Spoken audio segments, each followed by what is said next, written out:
Time. It was my first time. Ooh, and edit. Hey, well, welcome to episode 7, season 4. Of my confessions. Uh, dear, dear. Sorry, man. I always fuck these intros up, but hey, so sticking with tradition. This is episode 7, season 4 of the Operation Grow Show. I hope everybody's doing well. Um, yeah, seems to be made all over the place, and that's as far as we're going to go with the political stuff this evening. So let's kick off today with a quick round of intros. On screen point, this one is somebody over here, I think, Tyler. How you doing, buddy? Doing pretty good. Just trimming some What's- orgasm here. Oh, nice, nice, nice. Yeah. Was that the runt that's being trimmed? No, the runt was trimmed last night. Oh, okay. This is more. Yeah. Oh, yeah, this is from your second. Did you do second run of Orange Council? The second run, orange gasm's actually just about to get chopped. This is the first run. Oh, It got wow, transferred to okay. another tent. Oh, nice, nice. Hey, good evening, everybody, or good afternoon, good morning, depending where you guys are. I'm in the chat grow room and GR420. Nice to see you guys. Flower, and Nova, Hydro Daily, TW, the usual hooligans kicking around. And can't see them on screen right now, but Underground, how you doing, sir? And he's What's going on, everybody? I'm doing well, man. It's been a little bit. Glad to be here. I'm in a trim jail. for the tech, yeah, the click of scissors in the background. Yeah, that's what's going on. Very nice. A glorious sound indeed. And then let's move on swiftly on to EMF. How you doing, sir? Excellent. Can't complain. Feet above ground, hanging out with y'all. That makes it a pretty fantastic day. Good to see y'all chat. Good, GR420, Anova, Hydro Daily, all you guys. Good to see y'all. Foraging Gardener. Yeah. Everybody's checking. Dave's not here. And Raptor, how you doing, sir? Good for you to join us again. Yes. Thank you again for the open invitation. It's always a great discussion with all you guys, keeping it focused on growing and really enjoy that you employ the scientific method as much as possible. And bring in multiple people to look at different results as well instead of just like empirical bias like no, it worked with me, so it works. So like okay, well, that's good for you in your space. Like for me it's like, oh, it worked for me in Southern California, with no, not having to deal with much, but oh, it must work for you in the UK where it's obviously the Perfectly same. outdoors for me in Southern California Yeah. So that's what I like to hear is having in all of October. those variables into consideration. So yeah, happy to be a part of it all. Raptor Grow, nice to see you all. Yeah, no, Thank you excellent. all for joining in. Devon Shipwreck, Richard D. Stuvo, Bob Groves. Hey, the usual, as I said, the usual bunch of reprobates have turned up. Not that you've got anywhere to go. Money from home. Woo, woo. But yeah, on that note, how are I know, Tyler, how are your plants going? I know Lefty is still in the middle of moving and getting stuff sorted out, so he's unable to join us this week. But I know he's been doing some aggressive leaf stripping and trying desperately hard to slow everything down. I've seen the pictures and they're massive. Um, in fact, maybe I can actually pull one or two up. And so, yeah, his ones are coming on. Um, how about yourself there, Tyler? Doing great. They're looking just like the original plant, so I'm happy with that. I've No. noticed the control is like taller than all of them, which is expected. The pop and twist is probably about the shortest by about 2 inches. The monster crop, it's actually straightened itself back out for the most part, but formed a couple knuckles. And the leaf strip one is pretty much the same height as the control, maybe like a half-inch shorter. But yeah, it's pretty consistent. I don't know which ones are which. I mean, I know these four are the ones on this left-hand side because these are the ones all in the autopilot system. These are lefties. If if I'm not mistaken, it's the front two and the back right are the same. It's that back left one that's different. Ooh. Looks suspiciously. Maybe that's just the angle of the picture. You should check that one out. It might be. So this front one is different, isn't it? Yeah, it looks different to the Yeah. other three. Yeah. You said which one was? Sorry, I was paying attention. Do you know which one is the one that hasn't been? Out of the done to three? it? Yeah. I think he said it was. I think it said it was the back corner one because he wouldn't need to touch it. Quite clear the difference between them, though. Yeah. So getting in doing some quite aggressive leaf stripping, which was interesting because there was some chat about that the other day, and I think I can't remember which channel it was on. People were talking about, get guys sticking nails through the stalk towards the end, splitting it, etc. All of those being methods to kick in the extra response, which came into chitin and chitinase. So it was on last night on Grove Eagle? Room 420. Okay. Just a general chat last night with chitin, for instance, help means when it causes it to get its natural defenses going. Questions around its potential, like how much to use and its effect on the terpene profile. I don't have much experience with that, but seem to have maybe it's as similar to that stress response when you're stabbing it or doing the heavy leaf strip straight away. I think it's under attack, so it readies everything up to start defending itself. It would be an interesting one to see if you get a similar chemical profile coming by stressing it or using chitin. So that would be your shellfish extract or ground shellfish.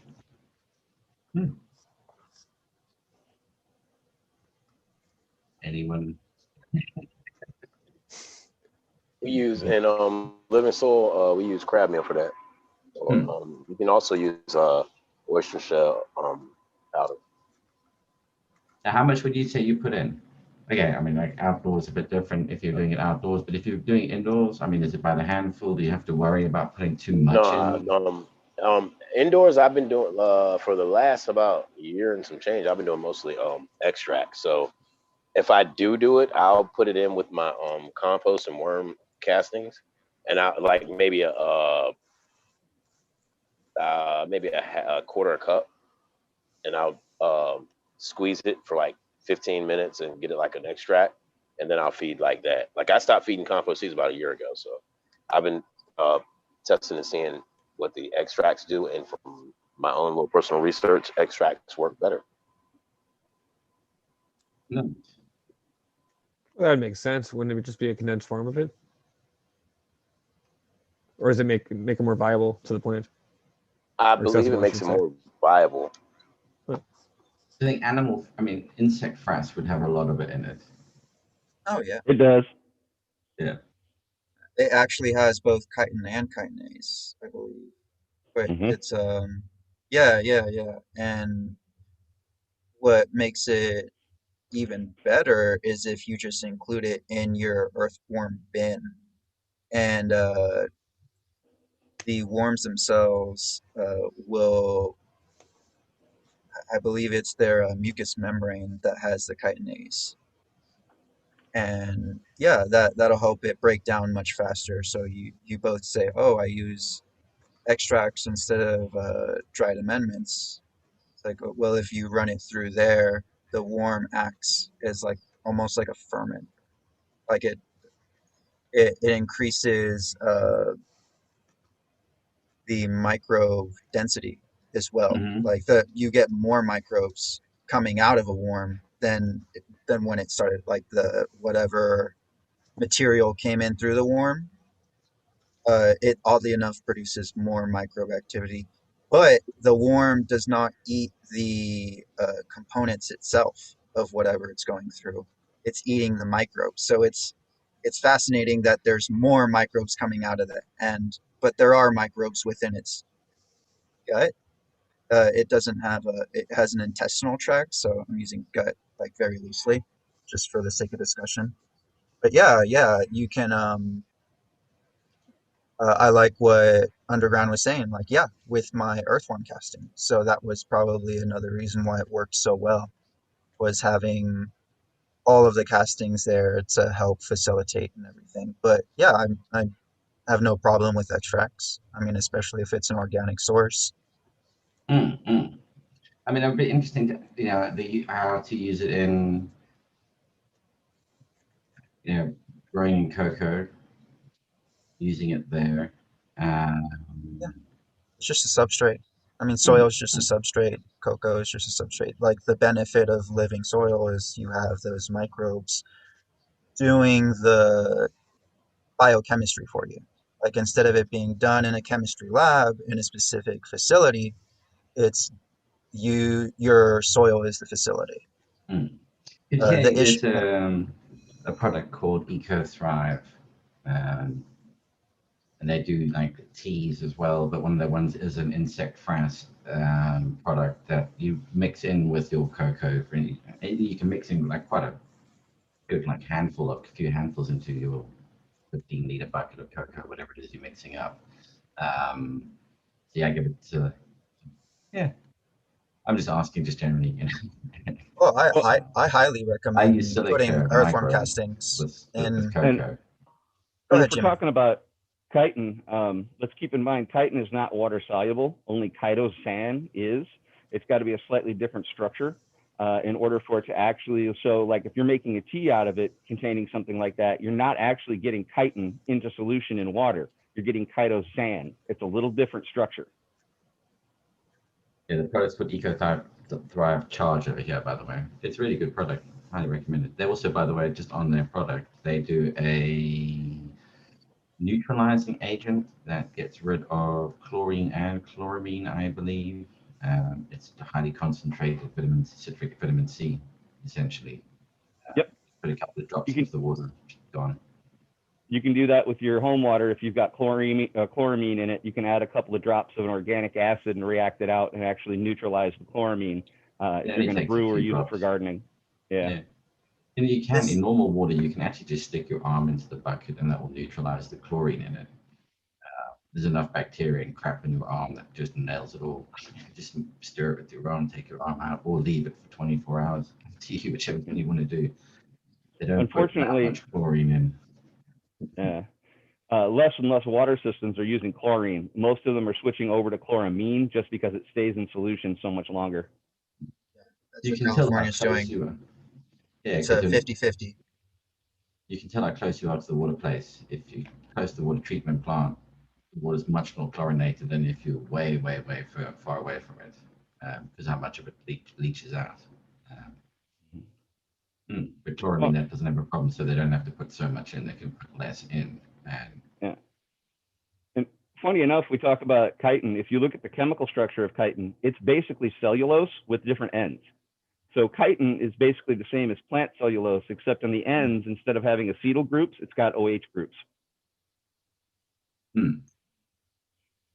Yeah, it's fascinating to compare ourselves into the plant world Hmm? too.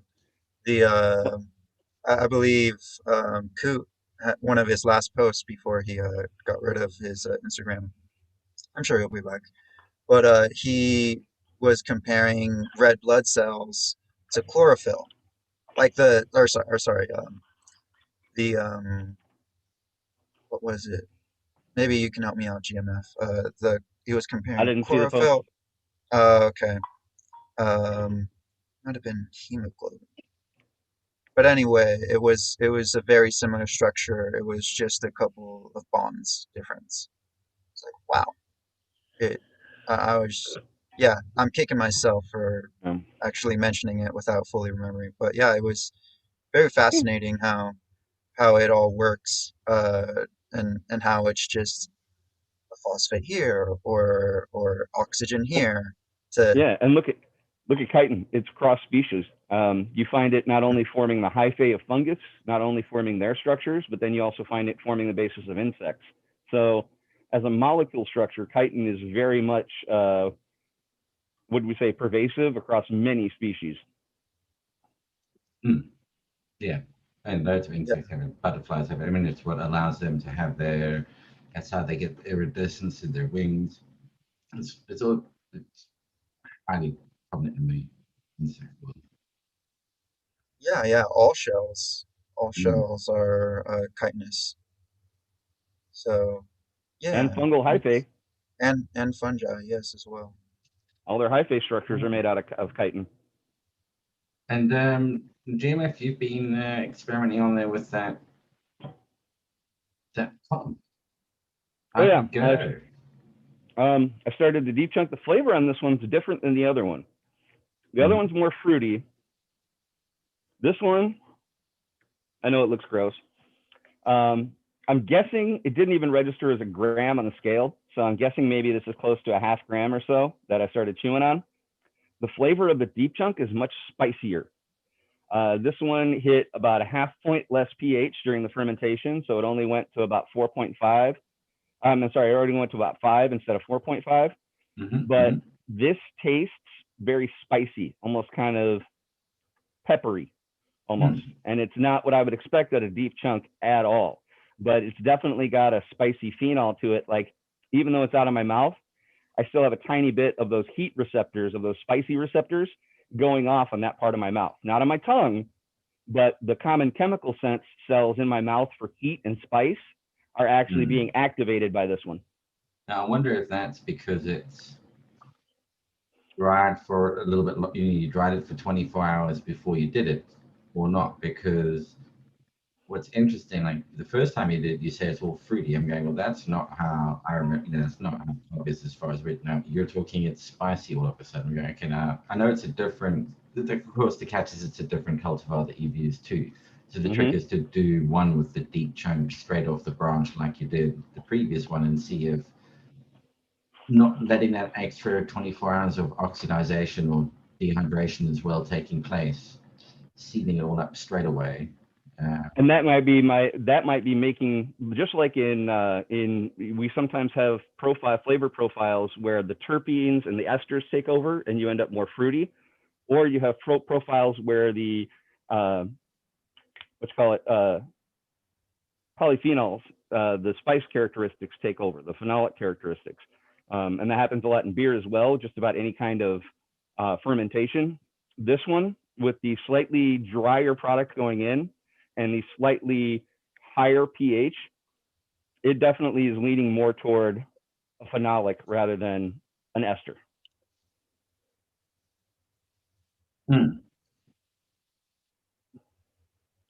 Yeah, this tastes more like hops. Like, this tastes more like a hop that I would use in beer.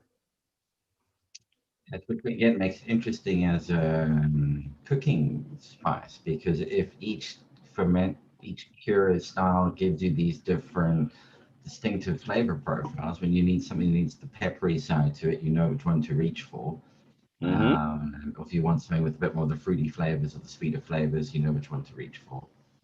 Or if I want to take one direction or the other now, since I'm learning the knobs on the fermentation, just like with a beer, with a food product, by turning the different knobs as far as temperature control, environmental control, we can basically dictate the kind of flavor profile. Eventually, we should be able to dictate the flavor profile and the chemical profile we're ending up with. Just going to take some experimenting. Yeah. I mean, I think that is what makes it super, super interesting. This one's definitely spicy. And like even a little peppery spicy. Go ahead, Brad. What was your source? What was your strain that you used, your cultivar? This one's deep chunk. So it's Tom Hill's Deep Chunk from the Rev. Okay. And what was the profile of that? You mean the profile of it unfermented, or the profile of unfermented? Sorry, beef. Unfermented. Fermentation. Yeah, I could grab some and show you. I have some regular. Unfermented, it's definitely a landrace Afghani, so it doesn't really get fruity. It is more on the spicy side in general, which is why I guess I'm not overly surprised that the flavor profile in this one is much different. The other one I have that I tend to run, that one definitely leans more fruit, but this one is definitely, if I hadn't known it was a different cultivar, I would probably ask that question first because it tastes so much different. Interesting. Yeah. So would you say, I mean, that it's accentuated? Like what we're obviously you were Yes. saying with the fruity flavors, they Mhm. tasted a little more fruity, or like you were Yep. getting notes that you weren't getting that were hitting you that Right. you weren't from like inhaling a puff. Uh, It definitely intensifies all the flavors that you're getting out of the regular dry herb. So like in the PCK by Cheers, man. Superdog, you get more kiwi, more lime, and then a little bit of cleaner in the back. But when you ferment it, you end up with overripe fruit, like overripe or really, really ripe banana and apple together. So I think basically, yeah, whatever we're doing in this fermentation is definitely intensifying, just like when we do a beer fermentation or anything like that. We are using the microorganisms to intentionally create and intensify esters, phenols, all these different what we consider byproducts of fermentation become flavors to us. So yeah, whatever flavor profile you're working with, my guess is this fermentation process is just going to start cranking it up to 11. So if your 'Cause stuff it's starts fruity, it's going to get fruitier. If it's a little spicy, it's going to get spicier. so by removing the water, well, like as much water as possible with chlorophyll and everything, we take away all those back notes, and it just Well, but it needs the water, right? Water, keep in mind, all the stuff we do, growing, whatever, water is the medium for reaction. Your, grow medium is just there to keep things in place. But really, the only thing that actually allows any of these chemical reactions to take place is the water and is the aqueous environment. So, universal solvent. right. So I think that's why it needs the stems. It needs the water in the beginning of the fermentation process to Of course. actually go through yeah. But I think, the water extraction, you end up with chlorophyll and wax and lactic acid. And then as for Ozzy pointed it out, I've been reintroducing that little bit of wax just to cap off the top. So. Yeah. I was just wondering about that water and how much moisture is left within the contents after it's done, like once it's went through its full fermentation. One of my students has a moisture meter that he's been using to tell when his bud is dry. He's been doing that for over a year. Is that the So I wood guess, one? yeah. To Ed measure wood? Rosenthal Okay. actually wrote that tester up years ago. So that knowledge has been out there in common for many years. And he's been using this for over a year. So I may eventually just give him some samples and have him test it. Instead of having something around that you normally would never use. Okay, I know this guy. He already has it, and I'll Yeah. just throw him a couple Well, couple and I grams need his here. feedback Thank you for anyway. testing. Yeah. Yeah, I need Oh, that's other true. people's feedback anyway. I don't trust myself to be the only person testing something like this. So Yeah. other people have to try it. Otherwise, my personal opinions are garbage. It could be completely colored. Having someone give an opinion on their own stuff is virtually worthless in my opinion. Implicit bias. Yeah. I always assume that I am wrong, especially when it comes to tasting my stuff, making a beer. That's why I always check it against other people. I even have my wife, she doesn't smoke, but I have her sniff my jars just to tell me what she gets. Hmm. At least you don't get the. It's just weed. It smells stronger now. Yeah. Well, but that's the thing. Like, she's been with me through all my beer tasting and everything like that. So she is just kind of by osmosis absorbed a lot of this crap that I do. Oh, of course. Well, just by being in the same room as you, like, I'm sure as much as she like might filter out whatever she filters out, it's like it's Yeah. gonna get Well, in and there. being dragged to breweries and Yeah. meeting brewers Yeah. and stuff like that. She knows more about beer than most people. Hmm. Yeah. It's very interesting.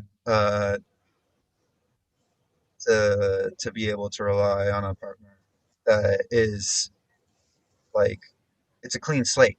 It's like there's no real bias there because Mm. it's all I don't really care. But if I'm gonna be asked, here's the first thing that comes up to my nose.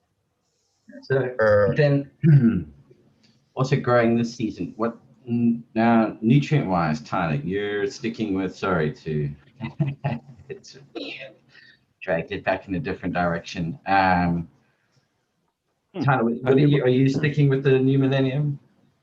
Yeah. And you're going to stick with the Cor- same additive regime as well? Did you get hold of some Ruby?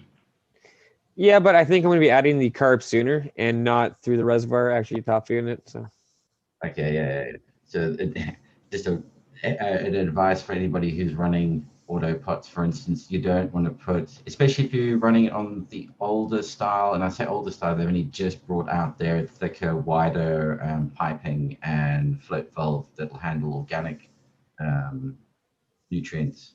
So it would handle like something like Ruby would flow through those okay. It's just that they've got much smaller pipes at the moment.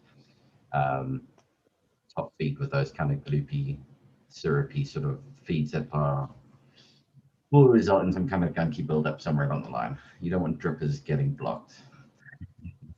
At the end of the day, that's something you want to avoid. Hmm. But, yeah, and I mean, other than that, what's the mystery grower using? they're using greenhouse powder feed Okay. on this run, and for the process for the next for the breeding project and that as well. That's one of the big advantages of using powdered feeds is they last forever. They really do. You get really good mileage out of them, and that's probably why grocery stores don't like them so much. Because you don't come back again for another year. But they are really good. And highly recommend them.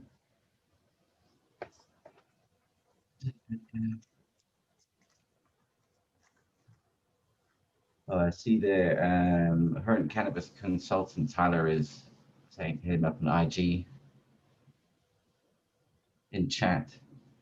Huron, I don't know, Huron Cannabis Consultant saying to hit him up on Instagram. All right.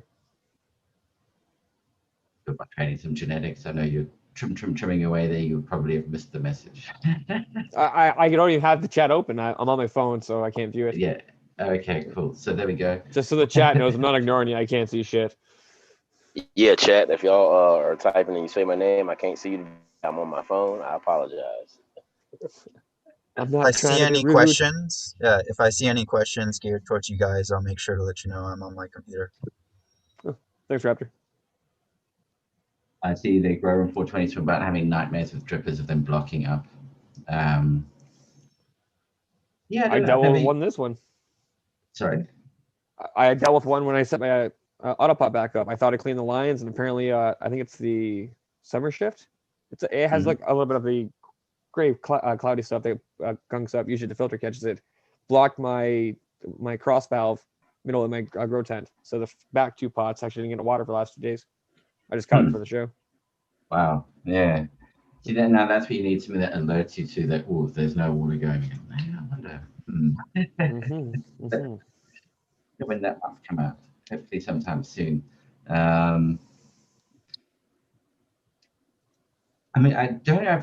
I've never really run drippers, but the ones that I've seen that's like a green disc that goes out and then it pours the water onto it. So it doesn't have like Oh, a the fine halo. dripper. Is it the flat thing that goes over the top of the? Is it called the halo? I don't know. They've got different names. But so it's not going through a small little valve. It actually comes out a fairly open tube, hits it, and sort of spreads out over the top of that and goes through a whole lot of little holes. Florflex? Yeah, Florflex makes it. Yeah. Yeah. If you go to Indoor Farmer's Instagram, they have a little video displaying that today. The reason why I knew the name. Change my headset over. Hold on a second.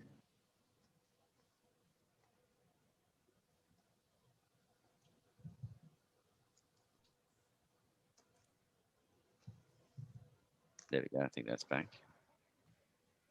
Don't know if that sounds Yeah. different. Sounds better. Better. Yeah. You don't have any background. Okay. Yeah. I was just trying a different microphone. Use that one again. I know a couple of guys that are using FloorFlex this season. They like it so far. Yeah, I don't know enough with recommendations on how to treat them. I think it's just a regimen of keeping them clean, flush stuff through it. Don't run organics through them, I guess, and flush them as much as possible. Kind of peroxide, would a peroxide, hydrogen peroxide do it? Running that through the lines.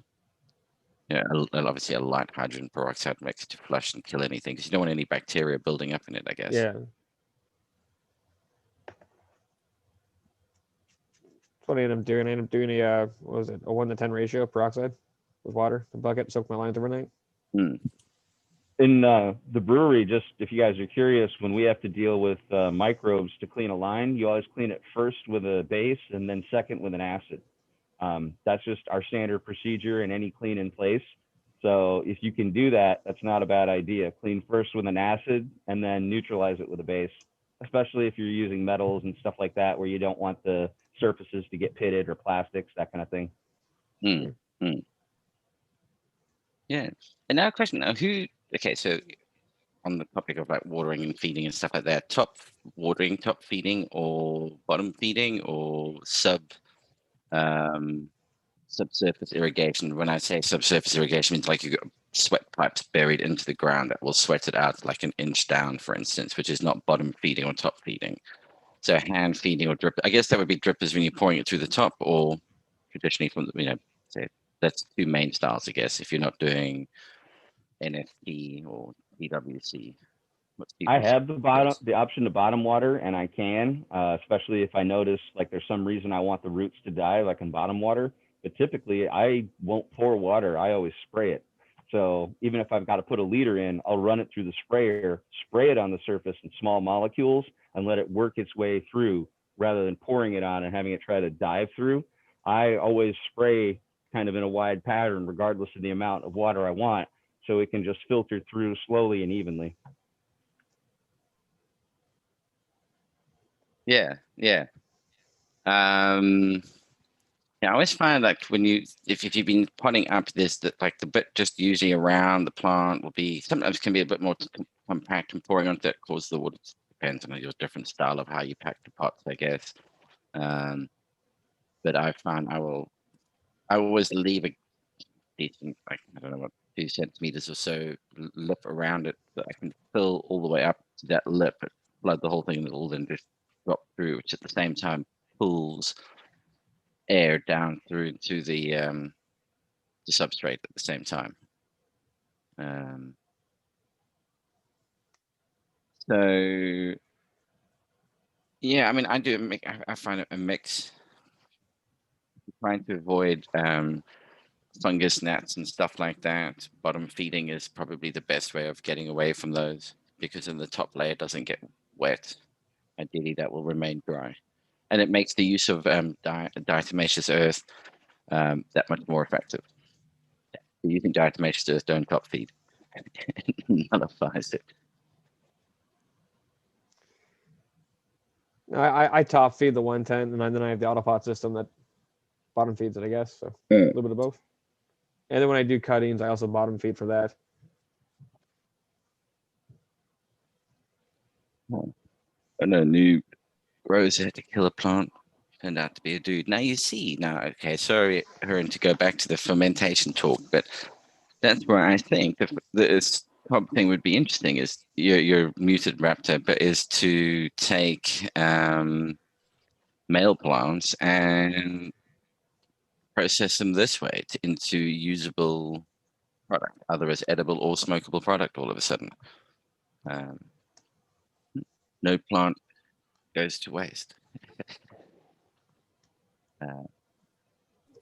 No plant left behind. That's what you're trying to do, Pete.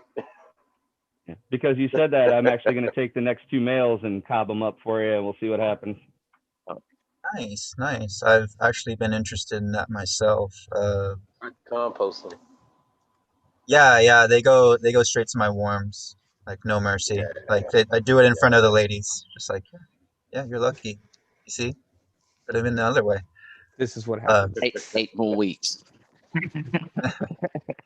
But again, suddenly you think, well, what about all of those potential terpenes or cannabinoids that are only available off the Y chromosome, which you never get. You've never experienced them because you never consume that plant. You So can't you're miss growing something all you've never these had. females. Hmm, you know, well, I'm interested in the cannabinoids. I mean, obviously, I'm interested to see the THC, like how it's concentrated and how prevalent it is in a male, but also like how much CBD are we throwing away with the males? Like are we even testing the males too? Like it's if all this talk about oh CBD this CBD that like is no, I I'm do just believe interested. people do test the males for THC and CBD content.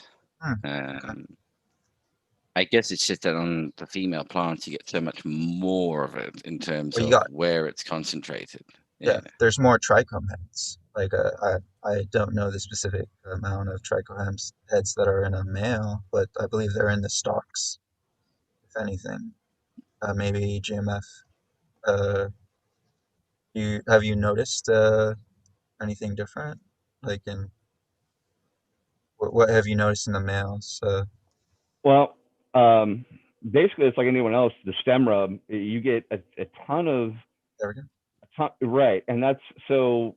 My thinking is it's going to basically be without necessarily having too much THC punch. It's probably going to be like Pete says, a big terpene punch or a big what's call it? Why am I suddenly polyphenol punch? Those are going to be the two things. Like right now, I'm really curious because I never would have expected the kind of phenol I'm getting right now that I'm chewing on. Like it's so black pepper. Like this belongs on chips or a baked potato or something.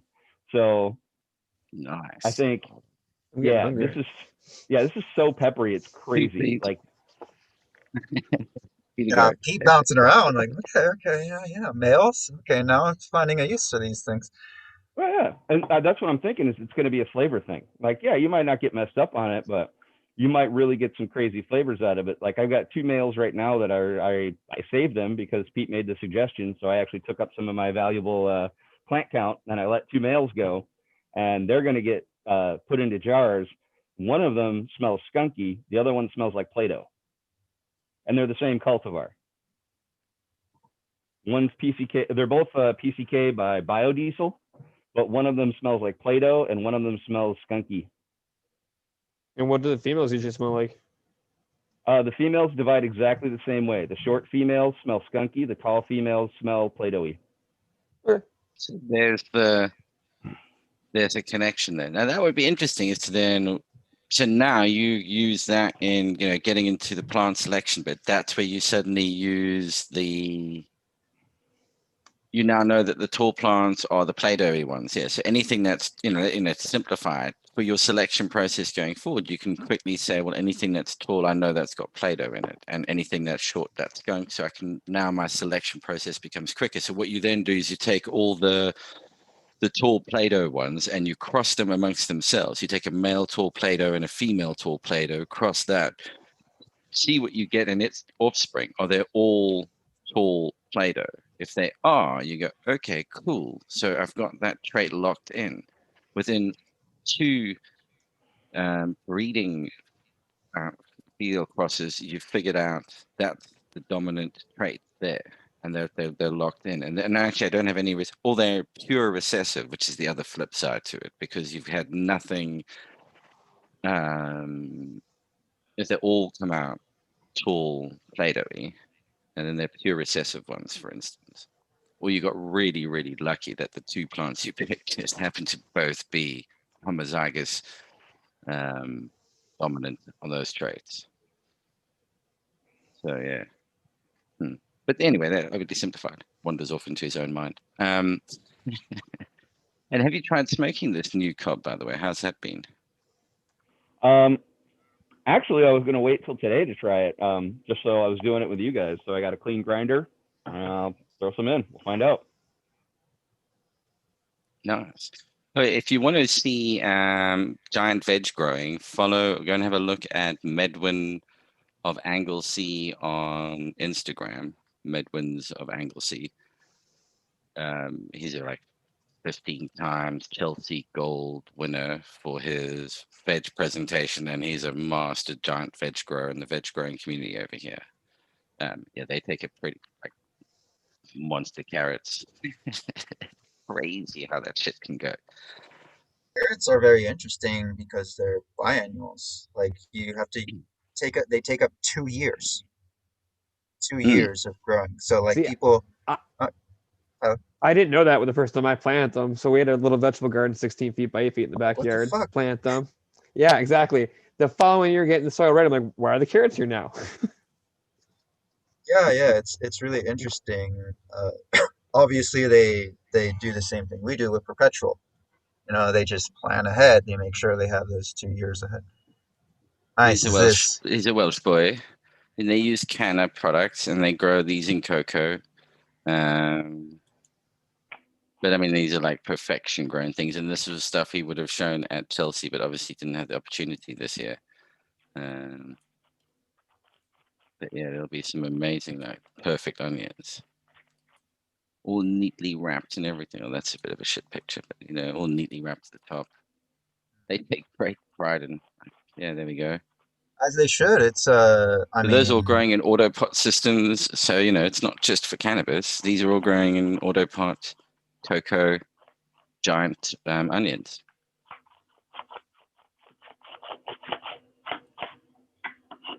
yeah, I'm very impressed.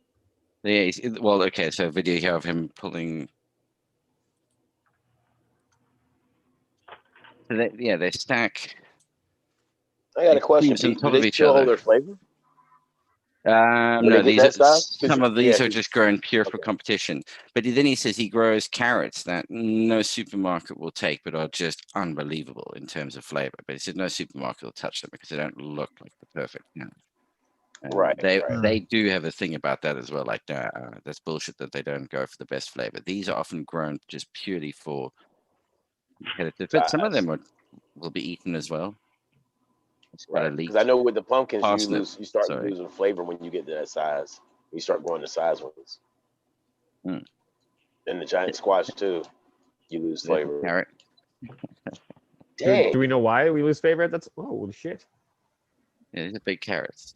These guys don't fuck around. As far as I've always been told, Tyler, the reason we lose flavor is because there's really only so much genetically the plant can produce, and by getting it to grow larger and larger, you're just spreading that out over a larger and larger area. Just like strawberries, the smaller ones are sweeter because they have all the same sugar just packed into a smaller area. Okay. Thanks, Jimmy.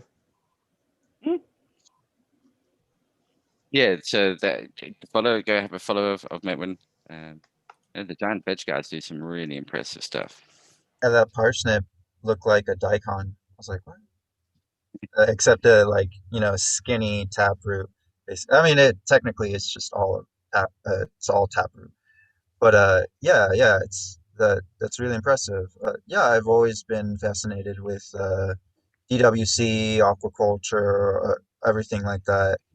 And there's a lot just to learn. I mean, I think that's something that cannabis crew need to understand as well. Is that there's a hell of a lot to learn from those guys, from these other. They're as passionate about what they do, and especially the giants. You want to know about environmental control because they've got to keep those things in these perfect environments up to the point so that they keep growing, that they don't suddenly bolt and go to flower. That's the last thing they want happening.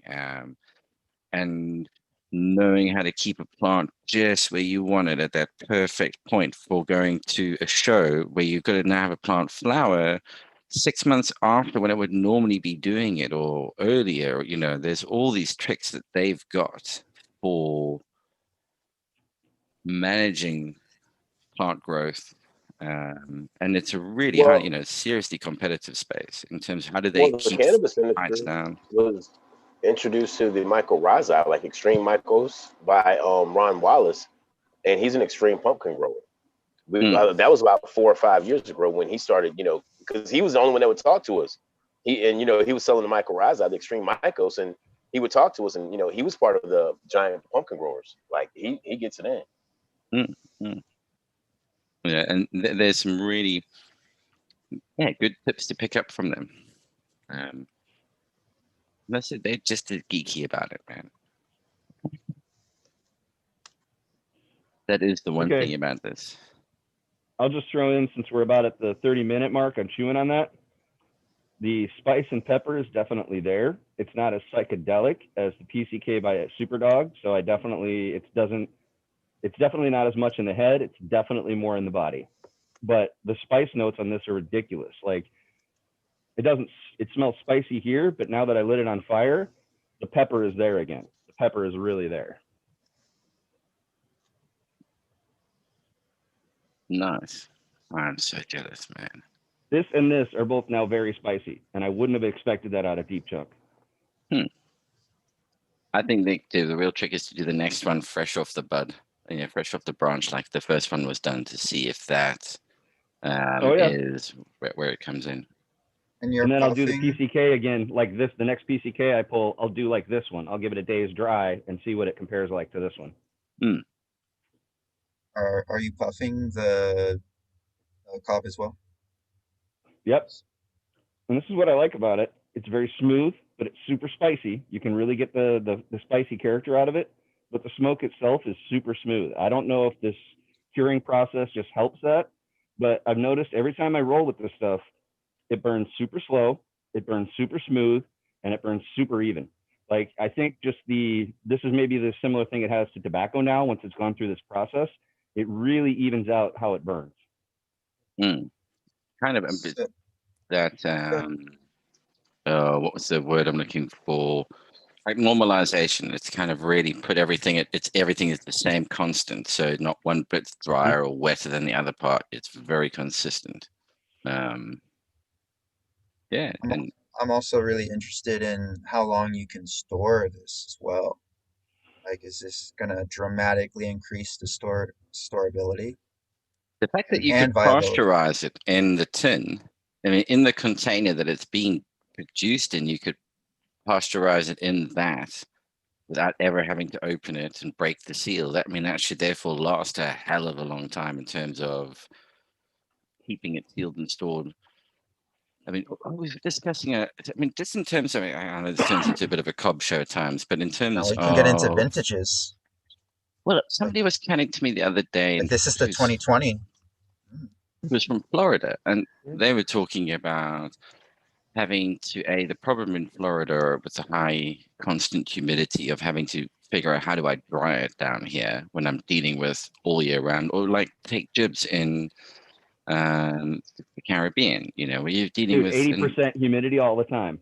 And Bob with the same problem. See, American and Tau homogenized. That's correct. That's the word I was looking for. And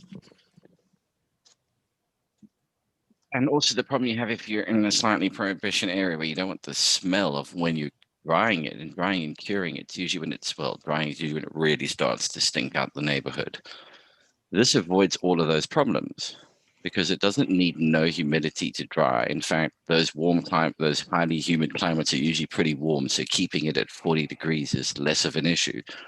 So there's no smell. You don't have to worry about the high humidity, and it's already in a storage unit. I mean, and it's large amounts that are compressed down into very small space. So it's convenient Half storage this as jar well. is about an ounce. Half this little jar is about 1 ounce. And so to me, I think that certainly opens up. If you're worried about, I keep getting mold when I'm trying to dry it, well, then think of a different way of getting to the end product. Again, it ain't about how it looks when you burn it or eat it or squish it, or extract it. What the fuck how it looks got to do with it? I think that's the Right. next step, is the extraction of this all.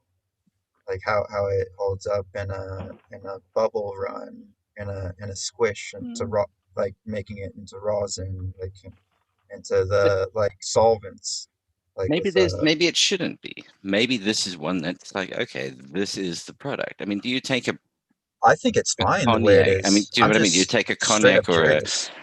a fine something that's been fine Lafroig, and then go, all right, you know what we're going to do to this is we've got to extract the alcohol out of the Lafroig. Like, I why? see them using it in cooking. you know, yeah, I see Yeah. this as being. No, I'm saying with what you were just saying, like those exact ones. So like, I'm just Okay. I'm just But I mean, curious. that's Like, like, yeah, I'm no, I'm not just saying like, meaning, oh yeah, it needs to be. Yeah, yeah. I No, I don't think it's think perfect the I way it don't is. think extraction will actually do anything to this. I think you run the risk of the uniqueness of the fermentation process and what it creates when you suddenly wash that with alcohol or hit it with a temperature or CO. It's Hmm. going to change it. It won't be the same as this. This is quite interesting in its full nothing gets wasted feature. Oh yeah. Mm. Well, there's many things interesting with it, like the avoiding mold, taking up less space, being able to store it long term. Mm. The fact that it uh, I would say concentrates the lead flavors, like the fruitiness, the spiciness. So You yeah, get choice of consumption. You can eat, you can chew, you can, do whatever they want with it and have fun with it. And the nice thing about chewing it is, as you said, you can take it out and 20 minutes later, or because an edible, the problem with an edible is you just ate it. Unless you stick your fingers down your throat, it ain't going to help. And once your body's got it, it's got it. Yeah, you can regulate. If you experiment, if you're getting into edibles, a great way to do it because you And can just so you guys know, self-regulate. I just dropped this into wet bark that I have that I'm drying out for using as mulch. And this thing, I couldn't find it for a little bit. You saw me looking around. It stayed burning perfectly even the whole time. Like, that's the thing I think about. It changes the character of how it burns. But isn't that why you have to? I mean, that's part of. What process does tobacco go through to become smokable tobacco? I mean, again, it's not about what the leaf looks like. I mean, it's the visual on the leaf is for quality in terms of it's got no mold. It's this. It's consistency. Yeah, I'm looking tobacco for, don't but need bag appeal. no. And really, Are we shouldn't either. are We we should just missing care a how fucked trick? up we get. Yeah, are we missing a trick there as well? Seeing how they process it. For consistency. I'm not talking about the additives that they put in, but I'm talking about just their way of processing it. So it remains smokable, it can be stored for a long time. The moisture level that they keep it at is fairly good. I'm talking like pouch tobacco, not cigarette tobacco. Or not pre-rolled. I'm talking loose tobacco, pouch tobacco. Don't know what you guys call it over there. Another industry you can compare it to is the tea industry. Tea is just it's just one plant, right? And then it's the uh, black tea, white tea, green tea are all various stages of fermentation, and it's just they take it out at certain periods. So, wow, I wonder. Hey. Or, Let's see. I see Turbo is asking a question of you in chat there saying, do you rate the flavor genetic memory? Oh, there you go. You just answered. Sorry, man. I'm like, sorry. No, I'll just say, like the other one too. I think the fermentation is just doing what it does in a lot of situations, in that it's intensifying flavors, right? So if the regular weed, let's say we'll call that a 5, I would say this is going to pump you up like 2 notches on your flavor scale every time you do it. You know what I mean? It's just going to intensify your flavor profile. And I think that's really what we're getting. It's going to push it way more one direction or the other. Just like any good fermentation, we're going to create what we consider to be flavor compounds. And I think that's exactly what's happening.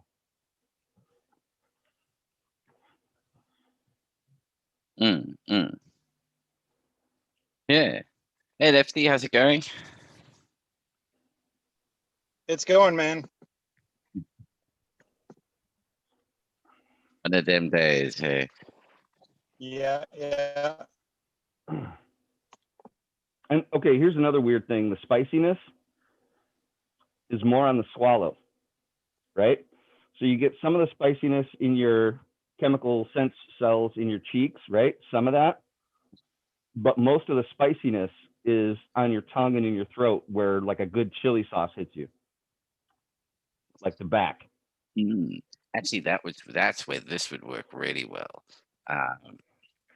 Bring out Ferment a this in chili range paste? of bring out a range of infused chili sauces, or like, well, sriracha are fermented sauces, and I mean, so is Tabasco. Tabasco is fermented. A range of those with weed in it. Well, I couldn't confirm or deny I've done it in the past. Right way of doing it in the office. Just make sure the sauce is too hot for other people to want to try it. That way, nobody can claim to get too spaced on it. It's usually just a little too hot. Well, and that brings up the other idea of mixing these with what we consider complementary flavors. Like, where would you want this pepperiness in what kind of hot sauce? Would we want it with something with a lot of cilantro or shadow benny? Would we want it in something more oniony or garlicky? You know, there's a lot of options we could play with this because, like I said, it's spicy on its own.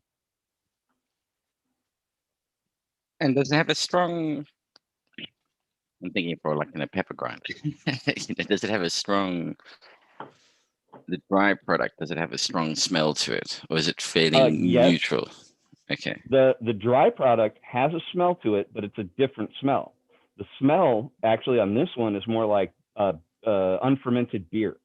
This smells like hops. This smells like Smell dried like hops. weed. No, not really. It smells like hops. But when you chew it, it's really spicy, and when you smoke it, it's spicy. Mm. But I wouldn't get that from the nose. Interesting. And I was thinking, yeah, given that, again, another way of it doesn't, another advantage to the storage method. Yeah, Lefty at the it would begin- like it would Sorry, totally shock me. It really surprised the shit out of me to find this spicy. It really did. I did not expect that even remotely. Nice. Lefty, so by the way, your plants, I showed some pictures of them earlier on. Before I wasn't sure if you were going to make the show. Are they getting on, sir? They're doing pretty good. It was a little chilly last week when I did the transition, so a couple of the ends of the bottom leaves kind of got wilted a little bit around the edges. Just kind of got burned a little bit, but it was a little chilly. Other than that, they made the transition well. Yeah, man, them things are jumping. Yeah. I've been cropping all of them, just pinching the stems and crushing that cell wall just to slow everything down. But did a good heavy leaf strip on the one plant. It responded really well. Yeah, they're all looking really good. It's just a matter of keeping them inside of that tent until they're finished. Now what? So this is week 1 since flip. Yeah, I'm If I'm not on day mistaken. today would be day 6. Tomorrow would be the end of the week. Yeah. Yeah. No. Excellent. Yeah, because looking at So, some of those yeah, pictures, did the just new some mill. headroom. Yeah, not a whole lot of headroom. But a nice sized new tent there. Oh yeah, you in trouble, brother. Yeah, it's not- You ain't even hit stretch. Oh yeah, you gonna be in trouble there, man. You gonna hit one of my fiascos. where is Underground at? I didn't even see him on here. Yeah, I'm hiding in the cut. I'm All tripping, right, man. I got you. In case Yeah, anybody's wondering about the woes we're talking about, is them's the woes. I got about This does 6 more inches those lights can go up, and that's it. Yeah, you can do what I did when I messed around playing with the what was that? The Motor Breath 15. I didn't know she stretched like that the first time I put her in flower, and yeah. You gonna do one of my? I did that. Yeah, unless- that isn't stretch, man. That's just the veg. They were that Yeah. big when they came in. Yeah, you can't even. Yeah, your stretch is gonna kill you. That's what got me. I was thinking Yeah. because certain. Yeah, most people are like, "Yo, motor breath doesn't stretch," and I'm like, "All right, I'm good." I thought, yeah, they lied. Under LED, motor breath stretches. So anybody in chat that has LED and you got motor breath 15, it stretches. But I've been hitting Running them. CNH, you might get by. I've been hitting them pretty heavy with the shine. I guess the shine's supposed to slow down the stretch a little bit. So I've been Okay. using that, and I'm going to use that all the way through flower. And then yeah, just keep my fingers crossed the next 2 weeks that I got space. But say, unless the stretch is 5% in flour, you're gonna have. Well, we'll test the theory of how cool is an LED. Or how much a cropping all the time slows your plants down.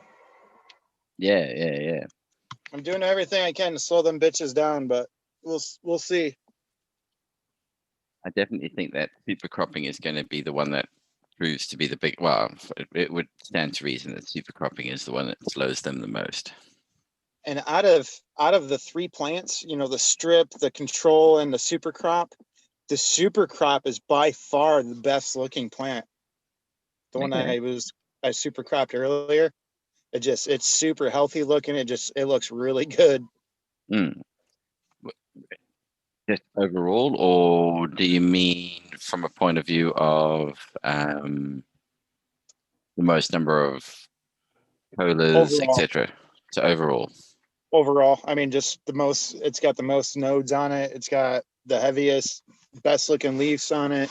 Just overall looks the best, I'd say, out of the 3. we could look into like the next thing we should look trying to get like to measure on is like how is okay. I don't know enough on it, but like Brix is a sugar level reading, is it not? The Brix levels. Yeah. So in terms of plant stress performance, is Brix an indication as to the health state of a plant in like a stress scenario? And what I'm meaning is if you were to go and test the plants, like you're saying that the super crop one looks the healthiest, the best of the lot. If you did a Brix test on all of them, would that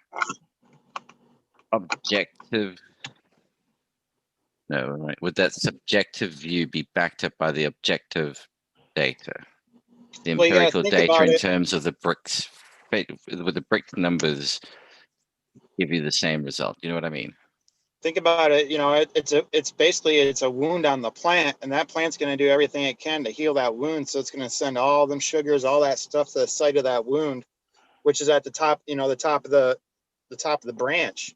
So you're getting all that extra flow, kind of in theory, up to the top of the plant where the actual node sites and all those leaves are at. Which would then lead to the idea that you're also stressing the plant. The plant thinks it's kind of under attack when you're doing that. So it's going to push out those early defense things, which could be more resin, more terpenes, more whatever it is we're looking for in response to that stress attack. Which could lead to, super cropping would be the most productive technique to go for. I mean, that's what we're hoping to find out at the end of this experiment. It's probably the most stress you could put on them. Yeah, and then it'll be interesting to see what it's the final yield.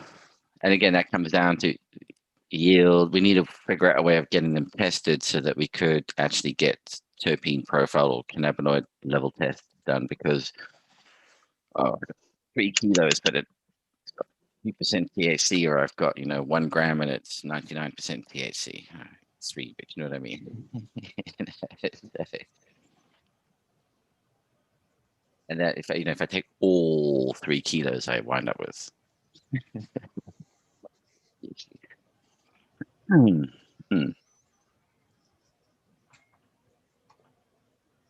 So I got a quick question about the last season with you guys, Orangegasm. Do we know what temperatures you guys flowered at, like the last little bit?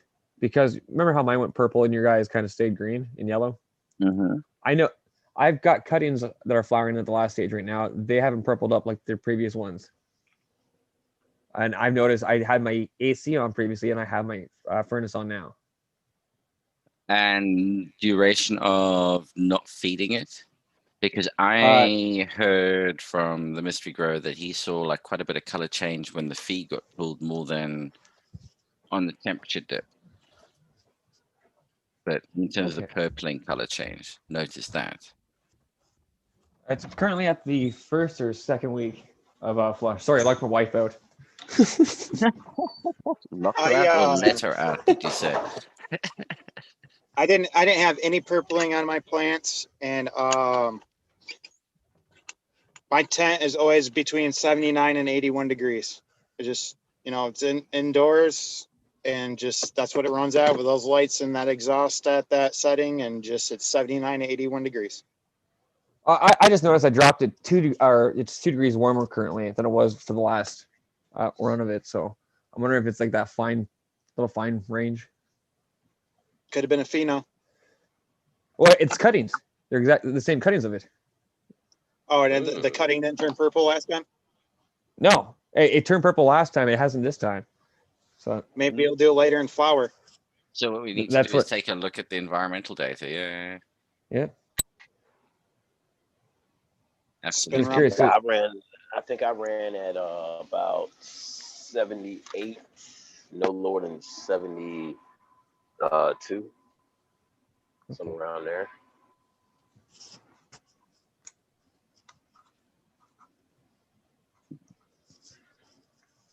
That would be interesting. And also, okay, so the grow medium is the same, nutrients are the same, obviously. So that's the same. Yep. Lights are the same. Yep. Or different lights, same lights. Cool. Same location in the tent. There we go. Yeah. Interesting. So this would be one, we would go and have a look and look back at the actual data. We could definitely do that. That we want to compare grow on grow. We can pull the data for that easily. Yeah.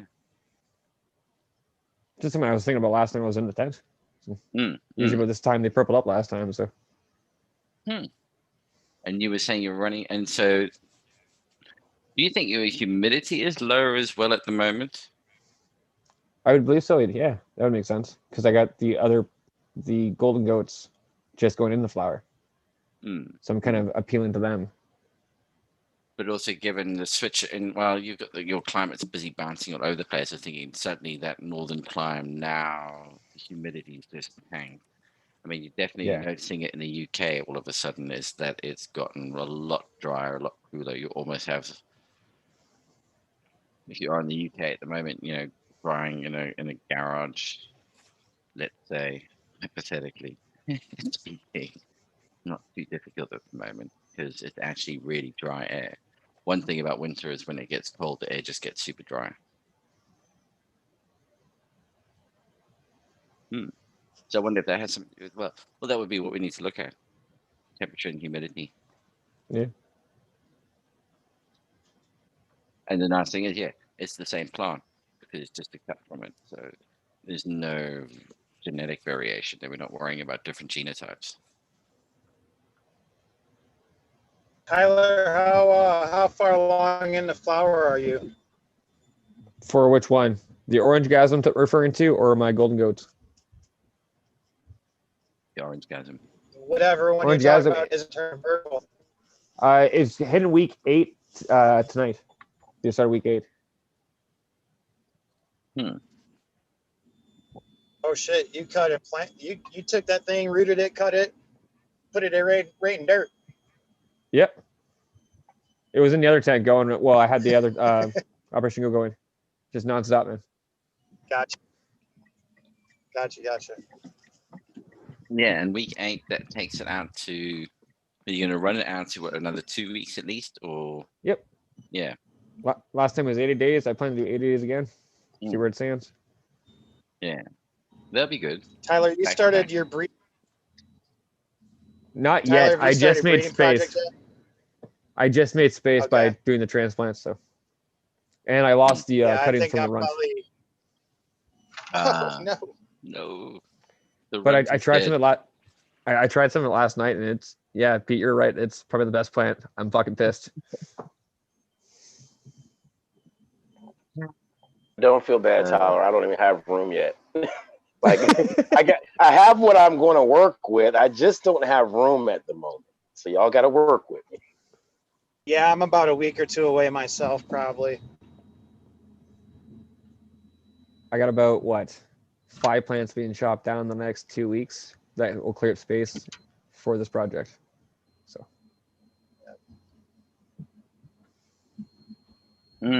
Yeah, I know the mystery growers praying that what turns out to now be 4 out of 10 seed. That there are males involved in those. They can't believe they're saying that, but yes, let there be males. So yeah, that's on its way. I know that started. Yourself and TMF, how yours? I know you had been tinkering around some stuff there as well. Well, I'm clearing out right now, so I'll have the male cobbed up, and once all that's done and dead, and the seeds have been run from all that, then I will finally be able to start this. So I've already got the one male set aside, so he's already ready to go, the deep chunk male. So the question is now I'll have to, as soon as I get everything emptied out in the next 4, 5, 6 weeks, something like that, month and a half, I don't know, 2 months, whatever, I'll finally be able to start going through that Mexican bag seed. And who knows how many of those will pop. They've, been kept okay, but who knows how many will actually pop. And who knows what they'll be like. I'll have to grow them out to even see which one I'll want to keep to breed with, because none of them are labeled. They're just literally out of old bricks. Right, yeah. it's gonna be a hunt all on its own. Jeez. Going back the old school way. Well, and that's assuming I'll even get them to pop. I always go right into dirt. I don't do any kind of the special stuff anybody else does. I don't ever prep any seeds. They go in dirt, and if they survive, they survive. And I typically get a good, popping rate, but who knows? Maybe these will be finicky. Maybe these will actually force me to do some of this other stuff with seeds that I've never bothered to do before. So who knows? I'd roll them beforehand with them being that old. When you say Yeah? roll them, Like lightly on a table so it kind of cracks the shell a little bit, just allow the moisture in. so the crack technique, or just with an emery board to scratch it with a little bit. I would probably recommend scratching it with an emery board over trying to crack Rolling, yeah. And just so you know, that's called scarification is the Yeah. term. Thank It's you. a legitimate horticultural method, and I highly recommend it if you have like little older bit of seeds. But yeah, just like GMF was shrugging. If I mean, you could Never just done plant it. them right away. Yeah. What Oh, would you're be saying you've never done interesting it? as Yep. an experiment then is to take, if they're bagged seed, get 20 of them. Don't do it to 10. The scarification on 10 of them, and see what ratio you get of seeds popping. No That harm may in doing be it. the It's bag experiment. seed. It's freaking easy to do. And if they're the same or they're different, I mean, they're different seeds, and I have no idea how exactly old each one is. They just all got put in one jar from one particular era. So, I wasn't smart enough back then to to write down, and even then it just would have been brick number 5, brick number 10. I mean, it almost makes the experiment more valid in terms of it's random. You've taken 20 random seeds and then split them in half and treated half of them one way, half of them the other way. See if they make the difference. And how many different methods are there? Because I hear people talking about, like your guys talking scarification. I hear people talking about pre-soaks in water, pre-soaks in hydrogen peroxide. It seems to be like there's a million, like it's kind of like I can give 10 cooks one recipe and I'll get 10 different dishes. So it seems like everyone's got their little take on seed popping too. So I'm kind of interested now to learn what everyone's doing. Just before that, Underground, do you want to let everybody know where they can find you, buddy, if you better jump off? Underground Organics on IG, VA Country Boy on Cannabis. Nice. Thanks for Bye, joining us Underground. again. Yes, sir. Yes, sir. I will see y'all next week. Later, Yes. man. Perfect. Stay safe and catch up with you next week, man. Have a good one. Deuces. Cheers, man. I like Richard D in chat's got a really good idea. Just roll up sandpaper in a pen tube and just give it a couple shakes. That way you're not too rough on it. That's not a bad idea either. Yeah. That's what I was I've, saying. An emery board, because it's like used for fingernails, it's not going to be overly aggressive. I've heard of guys where they take just a piece of sandpaper, like a 220 grit sandpaper, and you fold it up and you make like a pouch with the sandpaper on the inside, and you just kind of close it and just shake it in there a couple times and just drop it right out. And that's about all you need. And when you're really boarding it, you put like 80 grit, 60 grit sandpaper on a disc sander at 3,000 RPM and do it by hand. Yeah, go for it. Down to the Done. bone. Exactly. Lost my Oh. finger and the seed. Oh man, I made that mistake doing the knives. Ooh. And just What? brushing against it. I mean, it went through, I was wearing leather gloves. Thank fuck, because it went straight to the gloves and just hit my finger. And it was like, no. I'm not sure you can see it, but I got two Pez dispensers for fingertips here. Sander got me and ripped them right back.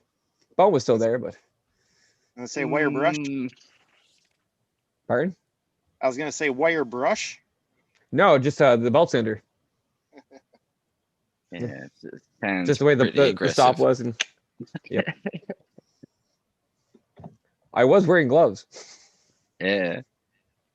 The other one that of course works is the but what are the different techniques? Yeah, I mean, put it in a soak it for 24 hours. If it drops to the bottom, it's good. If it stays floating on the surface, it's not good. That's really the trick, because it means it's absorbed the water. That's why it's dropped to the bottom. If it stays floating on the surface, none of the water's broken through the shell. That's the theory behind that, huh? So why are some people soaking them in hydrogen peroxide? Just to clean it, or are they thinking that'll help soften the shell more? Probably to try and soften the outer layer. Okay. Again, it would be a technique for trying to revive like older seeds. And that's why the scarification works. It just cracks, because when it's so old that shells become so hard, it just won't crack it. The only time I've heard of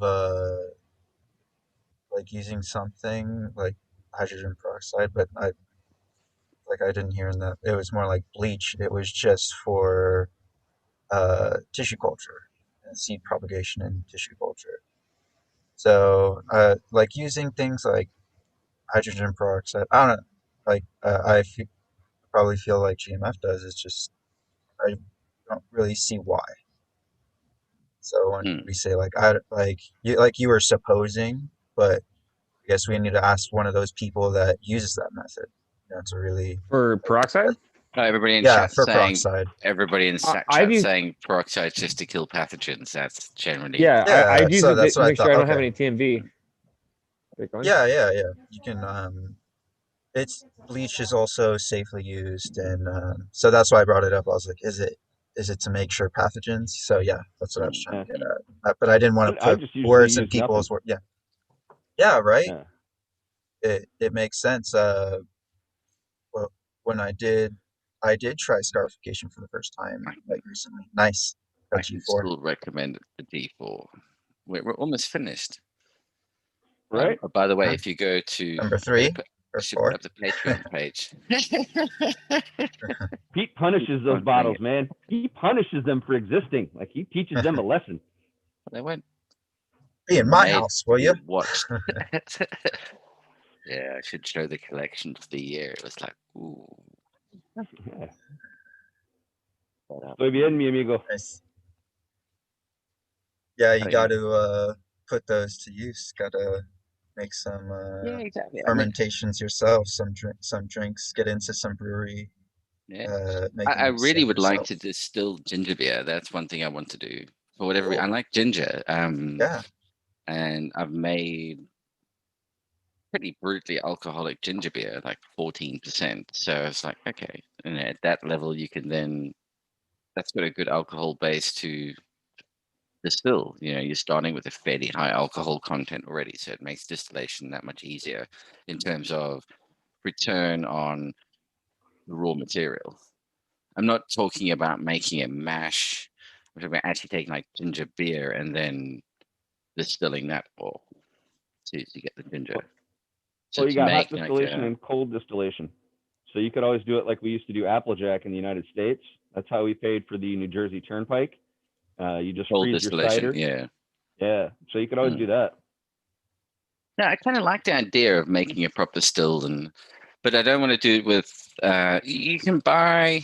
I mean, how you can buy what they call. I don't mean the tabletop hot air one. Yeah, I've seen that. It's like, nah, I'm not interested in that because everybody who buys that goes, nah. Within days of buying this, you suddenly realize actually it's this other one, something 500 or whatever it is, that I need to. That you really would should have spent money on buying. And the nice thing is it's no naked flame, so it's you don't have to worry about that part.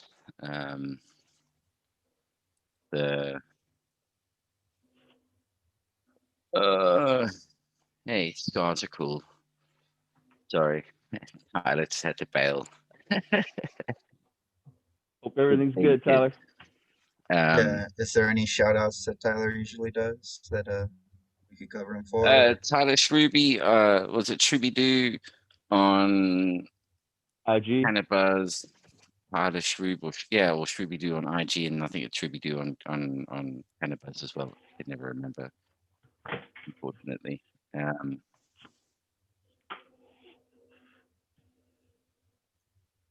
So Yeah, that chat there. So I'm curious, Pete, what are the distillation laws to like own a distiller? Because over here it's like a pretty big deal. No. Don't want to be. But it's really interesting because. Okay, so it's all to do with paying duty on what becomes known as like fuel, essentially. Above a certain alcohol level, it's fuel tax that you're paying.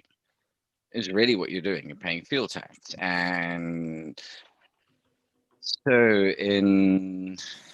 if I wanted to get a license to distill my own booze, the catch is that actually say, look, we only give licenses if you can produce a minimum of 25,000 gallons a year.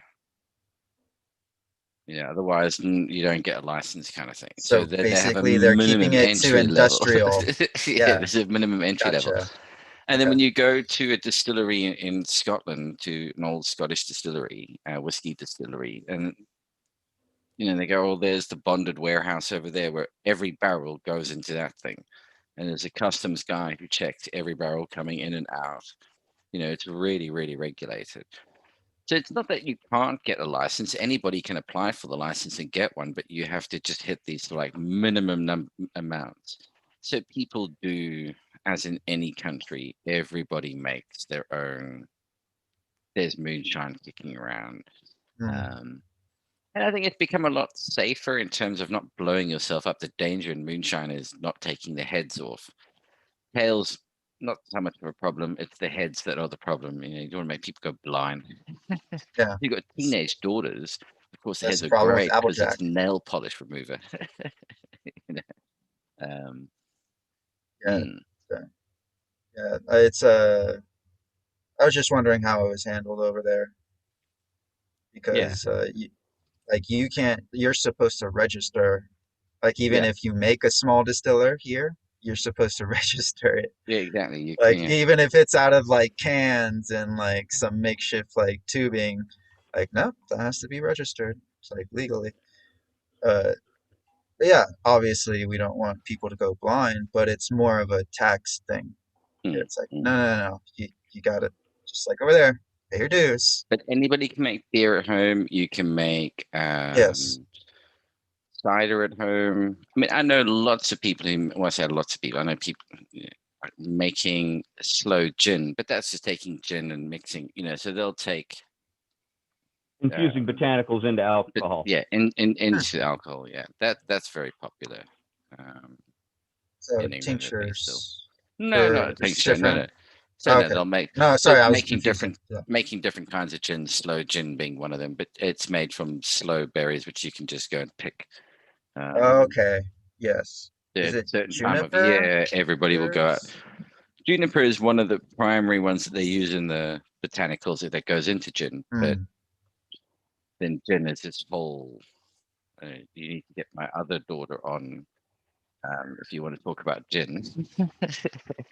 Okay, so it's just an overall term, but it's just in terms of marketing, we've been using it, to just cover like this one thing in this one market. Yeah, and I For think you'll find almost every gin probably has the juniper berries in it. It's what are the other botanicals that they'll then include. I mean, all gin I think has that distinctive gin taste to it. There's an underlying alcohol flavor, and then it's the others that they throw in. But I really don't know enough about gins. And my eldest daughter is actually pretty switched on about them. Well, oh right, gin because distil- go ahead. Yes. I was going to say gin distillation. The first distillation is just a neutral spirit, so it doesn't contain any of the flavoring agents, anything like that. It's just distilled as a neutral spirit. Then, when you actually are making gin, you put it through a second run. Some of the spirits get infused directly. Some of the botanicals, get infused directly. There's a few that actually go through the second distillation as well. So it depends. You really got to know which botanicals you're putting in pre-second distillation and which you're putting in post-distillation. It makes a big difference when they go through that process. So, but you can make little parts of gin at home just to flavor stuff. So this is just a neutral spirit with orange peels. This is a neutral spirit with zested lemons. So I zested the skin off the lemon, used it for baking, and then throw them in a neutral spirit. And you get stuff that you can use either for drinks, you can put it in your food, put it in your baked goods, and it'll have a layer of either orange oil, like right up here, or it'll have a layer of lemon oil on top of the alcohol. You can actually kind of see it start to glisten. And when you agitate it, it goes into solution. So, and this is stuff you do out of what you throw away. And the alcohol that isn't infused is more dense, so that's why it's like what's giving the orange infusion the property to separate. Alcohol is less dense than water. Less dense. Okay. Yeah. Yeah. So that's the idea. I was inversing. Okay. Yeah. Alcohol is less dense than water. That's why when I take a gravity reading, it can actually, one is water, but depending on how much alcohol is in it versus other components, it'll actually go below 1. The more alcohol you got, the lower it'll go regardless. So the same thing, it's the same concept as Applejack. Exactly. And this is the same things, so all these infusions, these tinctures, all these things we make work on the exact same principle. Hey, Lefty, before you, sorry to interrupt, Lefty, before you bounce, buddy, where can everybody find you? Lefty's Farm on Instagram and at Lefty's Farm on Cannabis. And I will be back in my usual rare form next week. Man, excellent. Yeah, I did the giveaway. Yep, got past the 420 mark, did the giveaway, and got those out. And yeah, everything's good, man. Everything's fantastic. Well, congrats on the house purchase move and everything that goes with it, and get back to it, boy. Yeah, appreciate it. Today's the last day, so everybody have a good weekend, stay safe, and I will see you all next week. Cheers, Lefty. Hope everything goes well, buddy. Take care, fellas. Later, man. I like his name. I am also a lefty. Yeah, there's my little brother. You left-handed or sinister people. Yes, we would be burned. Burned in a couple of centuries Will be ago. burned? What do you mean? Yeah, well, that's why I live in California, man. So we're protected here. Dear, left-handed cups. Oh yeah, and no, I've learned how to do everything in right hands, though, like just out of necessity, just like because of like it's so much easier. Like shit, like everything's already done. But yeah, back to the we were talking about simple spirits, or Oh no, I was going to say everything left-handed is sinister by definition. The oh yeah, real freaks are literally, the yeah. ambidextrous crew, the ones who can do it perfectly with both hands. I know two people like that who can write with both hands at exactly the same time Yeah, I and write cannot do different that. things with both hands. It's like, no, that's wrong. Do math and then write in a several languages with your left hand and like do different kinds of math in your right. Yeah, it's definitely interesting. I've never been able to do both. Like, if anything, I can cut scissors with my left hand. I can cut scissors much better with my right hand just because of the nature of scissors. Like, it's meant for a right-handed person. So I've always learned how to do it. And just like a lot of things in general, but It's a writing really was just weird like, one, boom. actually. Yeah, Scissors is an odd one because until you've actually I broke fingers once and I couldn't use a pair of scissors, and then you suddenly pick up a pair you and don't you have to think. use it Yeah, the you left don't hand, and think, it's dude. like Yeah. you're cutting, and then you look at it, you go, I can cut that completely off the line. I mean, Yeah. hang on. When did I make a wave and then a jagged edge? Dear, oh dear, man. So, what's growing on with you, GMF? What you got? Well, right now, yeah, we're an hour and a half in, so it's not nearly as psychedelic as the first one. It's not as spicy as it started with. So it started to, either my taste receptors have started to just, kind of go dead to it, have gotten over acclimatized to the flavor, or I've gotten a lot of that flavor, that pepperiness out. Now I'm only getting it when I kind of chew it or I compress it a little bit. But yeah, not nearly as psychedelic as the other one. Well, But my the problem like my about usual we can't get everything tested properly. Do you know what I mean? I mean, and I'm not. This is the dilemma. It's like it would be so yeah. interesting to go. Totally anecdotal. What is the to actually go in and have a look at what's the chemical profile of the two. Maybe there's a very good reason why it's not psychedelic, because if you actually look at the raw starting material, they have Totally a different different. ratio, and therefore no matter what you do with this, it's never going to hit that same psychedelic effect. Yeah, that to me is what's annoyingly missing. Do you know what I mean? I don't have access to a lab, unfortunately. I don't. If I knew someone who had a lab available, or if there was somewhere I could actually get samples to, I would do it.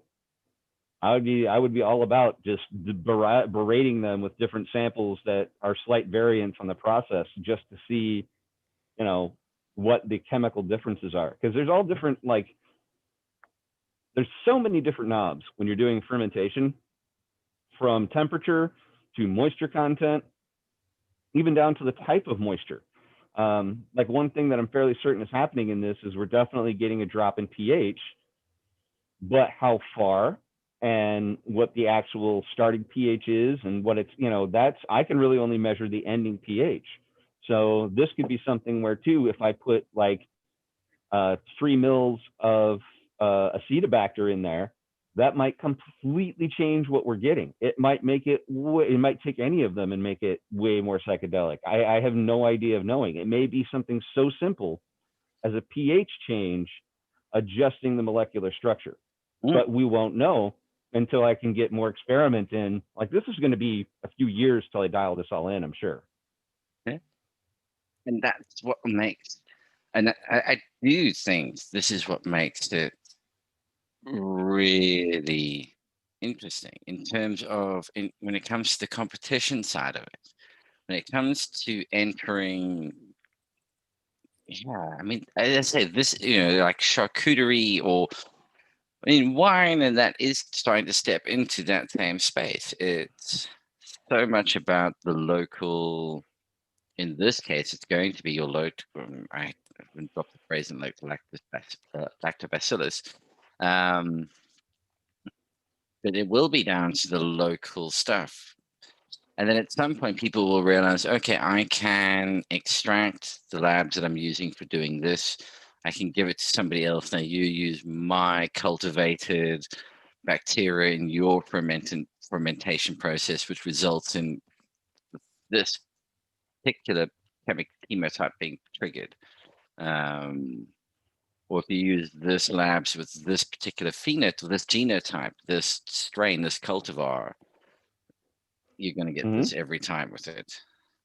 And even then, we're just assuming that this is likely a lactobacillus because of the environment, right? Most likely, there's not that. This is how we know what we're getting in a lot of food material. We don't know for sure until we have it tested and sequenced, and we know what the genome, because there's 200 some genomes in the lactobacillus, family, and some of them are from different sources. So they have different genetic material that ended up in the same broad category of tolerances, and that's how they get into this group. But they can come from different genetic backgrounds. So it's not until we test it we'll find out actually what thing we're dealing with. This is all just an educated guess because of what would be tolerant to the pH and what would be tolerant to the temperatures, because there's not that many bugs that are.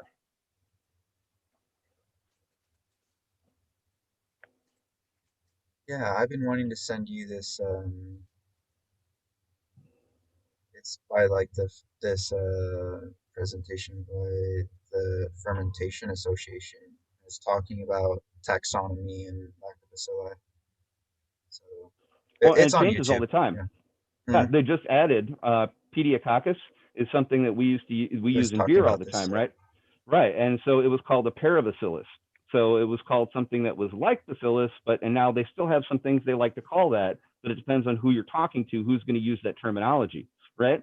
So that's one thing about scientific terminology, like Pete's talking about. Even the consensus for scientific terminology has to grow and change and expand with the scientific community's knowledge. So now that we're finally grouping Pediococcus into lactobacillus, that kind of changes how we should talk about it. But because in the food industry, it's always been treated as a, slightly different, it will be a remnant. We'll have to wait till that catches up. Do you see that happening?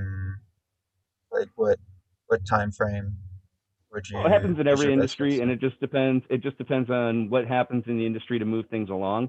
Like, for example, people really updated their knowledge on hops when a bunch of new hops became available and IPAs became a fad. So that drastically accelerated hop knowledge and what we were doing to test things. That also accelerated what bugs we could test to be hop tolerant. So I think it's the same thing we're seeing now that 5 new states came online as of Tuesday, that you're going to see more and more science, more and more testing, more and more ability for all these industries that already have this kind of knowledge, that already have this kind of approach, taken to a very similar plant, hops, and then brought over and applied to us, because it is closest thing to what we're working with. Yeah, it is unfortunate that it would be kind of limited to private testing, but I am very proud of Denver for incorporating cannabis into their schools testing and their curriculum. So like that, they're taking it a little further. Like over here in California, they're What is doing the it, but deal it's with not done. testing? I mean, why is it that is it a federal thing? Is that why we don't Yeah, have lots of their hands are private being labs? tied. Okay. Yeah, So as exactly. soon as it goes federally legal, I mean, there could be, therefore, would be all of these, like kickoff It's the and wild, wild similarly, west for science. yeah, And over came here, up. It came up like last night again on the Grow Forum, Free for All Friday chat kind of thing, was looking at, what happens when it goes federally legal, and in terms of. that means I can contact my agricultural extension office and I can say, I'm going to send in this lab sample and it's going to be, I can even send in multiple samples, and I'm I'll not going say, to tell you okay, what it is. I just want you to yeah, tell me what's in it. Is no, ideally kind of what you want to be? I'm just okay. Here's a plant well, sample. no, It's I one was just about to gram. I want the say, chemical I breakdown. can. Mm. I'll have the ability to. I'll have the ability to say this soil, and even that for that, that this soil is meant for this. Mm. What are by your calculations? How am I close to the mark of where it should be in nutrients and minerals? Like, Right now, we can't say anything. We just, oh, garden. It's a garden. Well, and like when it comes to getting this tested, right? It's the fact Yes. that it contains THC. Yep. This is what makes it a problem. Like in my state, like I said, we're legal, but there's absolutely there's no private entity that's willing to take this and test it that I can afford, that is open to the public, right? Because home growing just started here. It just became legal here. So there's no infrastructure that would provide it to someone on my scale. You have to have your own independent lab. You have to kind of be big enough to be able to access that level of science. If I went to Canada, for example, I believe I could just have it tested like at a local place, and I could send it anywhere in the country to be tested. So I don't even have to. I mean, I think that's the weird thing is, I mean, this is where the commercial market, I think, I think quite caught up yet. And the thing is, like, again, my whole thing with the new economy and having to think of new ways of doing stuff, you know, look at how many industries can actually spin up off the back of you just legalizing cannabis if you do it properly. And you got to do it properly. You can't put too much regulation in the way in terms of if you want to make money off it, and which is where you really want the power of finance, the finance sector to step in and go, okay, we can make a lot of money here, people, if you do this right, and use their power to kind of guide. I hate to say it used big finance to push government regulation in the right direction, so that they go, if everybody can suddenly have well, not everybody, you know, you got to meet minimum SOPs, et cetera, but suddenly the problem right now in the legal states, as far as I understand in America, the reason why you don't have everybody can go and get their weed tested is there's so few places that they're overwhelmed with the amount of regulated weed coming through their doors. They can't suddenly take on the 50,000 home growers sending their shit through too. They just don't have the capacity to deal with that. And so you've limited your revenue stream to just 10, let's say 10 people. But if you regulate it properly, you go like, so these 10 are the ones that dispensaries have to use. But if you're a home grower and you want to get your shit tested and whatnot, there's 100 others that you can pick from. And in fact, any dispensary can use one of these guys as well if they want to. But if they use any one of these 10, you're guaranteed to get the pick in the box because we know them. We know how they operate. And that's how it works in a lot of other industries. If you take stuff from these companies, fine. We don't have to go through the whole, how do they do shit? Because we already know that's how they do it. Hence your ISO standards, which is your SOPs. So you become ISO 420 compliant, for want of a better ISO standard to give it, which means that we know if you're ISO 420 compliant as a testing lab, we know you adhere to these standards. I don't have to go through and do a whole check. That's done every 2 years as a part of your process for being ISO 420 compliant. Well, yeah, and I think it drives that's so already much available in Canada. industry. Yeah, and I think it's because they have a national policy. I think give us a few years and you'll see one here too. Just give us a few years. We'll push it. You know, Also, this is, what they can, I was just going to add, also what Canada can do is they can send their, like if I wanted to send a sample all the way across the country, that's illegal. Like we can't do that. They we can't have even cross that the state lines. national, yeah, exactly. They don't have those restrictions. So we can't send them to the best labs if we really needed to. You know, if the best lab was somewhere else, if let's say I'm in California, let's just say the best lab is in Michigan. I can't do that. I can't send it, and I can't get like what should be the most accurate results either. I have to rely on what's local and like the best of what's local. That's great, but if there's something better across straight lines, I can't access that legally.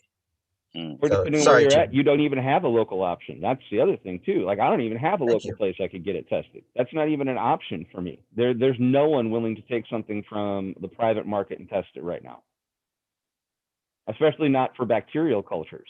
You know what I mean? Which is kind of what I would need a food grade test for. I'd need to take it to a food processor and have them being willing to put it through basically a food analysis. Mm. And I don't think they'll be willing to touch it just because of the controversy, even though it's now legal.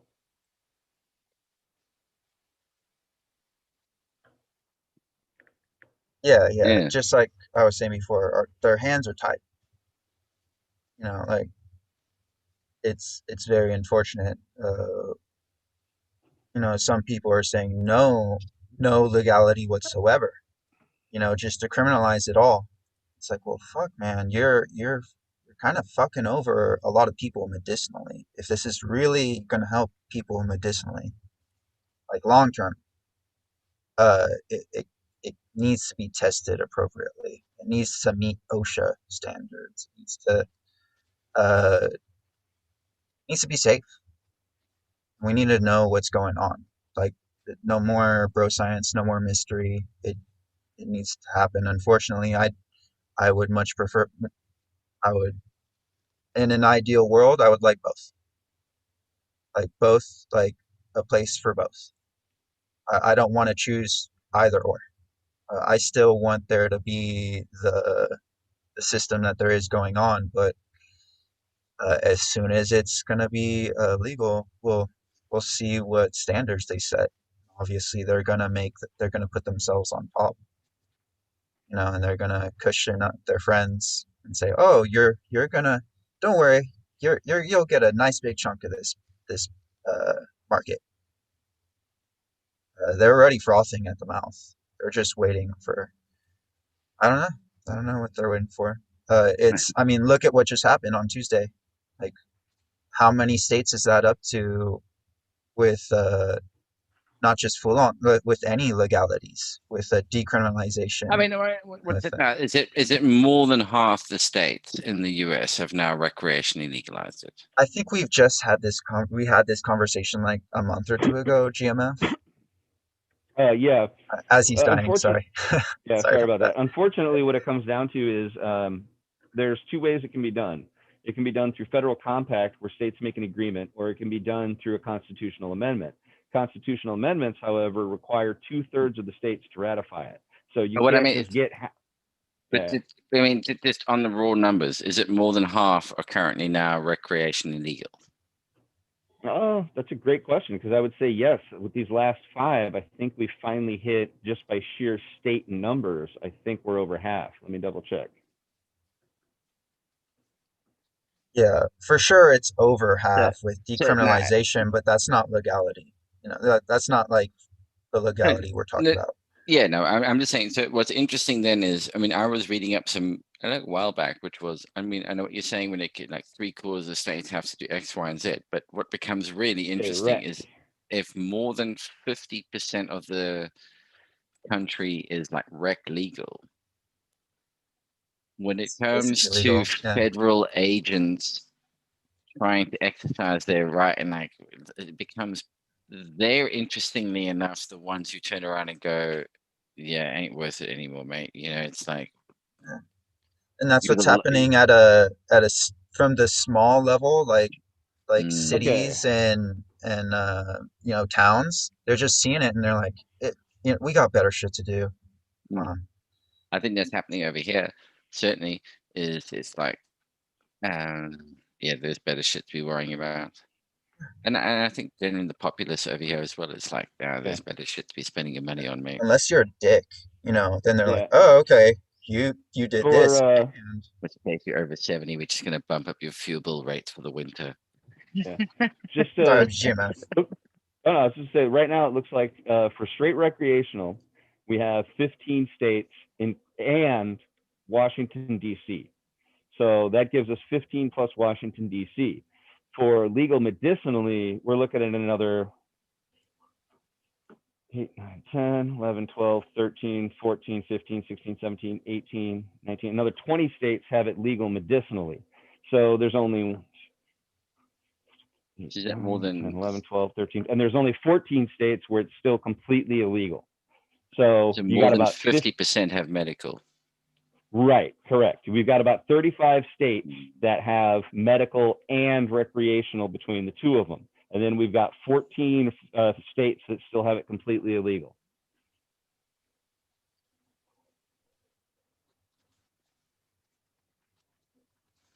Yeah, we're getting close. And I think Lifehacker dropped, and I don't usually recommend them, but I think they dropped a map on it a day ago, an updated map. So they're out there, especially with it just passing. There's new updated maps all over the place now. But yeah, it looks like the groups break down to about 15, 20, and 14. So we've got the numbers that we could pass a constitutional amendment to legalize weed if everyone got organized. But that's the trick, getting stoners organized is like herding cats or squirrels or squirrel cats. Well, tell you what, guys, we're reaching the 2-hour mark. So yeah, what we're going to do is, if anybody, there is actually a Patreon for those who know about it. So, I always feel bad about making this shit, but if you do You got to enjoy pay the for this show, stuff somehow. if Zoom you ain't enjoyed free. the show, there it is, Patreon, and we're going to cut the live feed, and this will become, I guess, something a bit more. We'll cut the live feed a little bit earlier, maybe. We're going to jump into a private, not going on live now. So if you want to join in, you're welcome to, and we'll carry on chatting. You're welcome to ask us any questions if you felt uncomfortable, like you didn't want to jump in on the live stuff. You're welcome to jump in the next. Yeah, I need to have a comfort break, grab a drink, roll a herbal smoking thing, and we'll carry on this chat in private. So yeah, please jump over, guys or gals. Always good to have people join us in the private show. But before we do that, quickly, Raptor, where can everybody find you? You can find me on Instagram, Raptor Grow, and I'm usually hanging out with Fumador Tuesdays, Wednesdays, 7 p.m. Pacific Standard Time, and Saturdays, 8 p.m. Pacific Standard Time. A little So bit see later on you from all at 8. today. Yes, yes, lots of fun. Buds with Brews, or yeah, Brews with Buds, I should say. Brews with Buds. And DMF, where can everybody find you, sir? Just holler at me on Instagram, Genetic Memory Farms. If I can be helpful, I like to be helpful. I'm always here on Operation Grow, hanging out with my friends Pete and Raptor and all these guys. I like to hang out with Fumador too. He's really fun. Like to hang out with Eagle. He's a good dude. So I'd recommend, hanging out with all of them because I think they're really worth your time, worth my time. So that's about it. That's about where you'll find me though, just hanging out in the community. And if anybody has any questions or I can be helpful to anyone with anything, I like to be helpful. Give me a holler. And you can find us, Operation Grow 2019 on Instagram or at Peel Growth Systems on Instagram. And right now, if you want Minder units, we're doing them. Message me on Instagram with OG 2020 message at Peel Growth Systems on Instagram with OG 2020 or Eagle or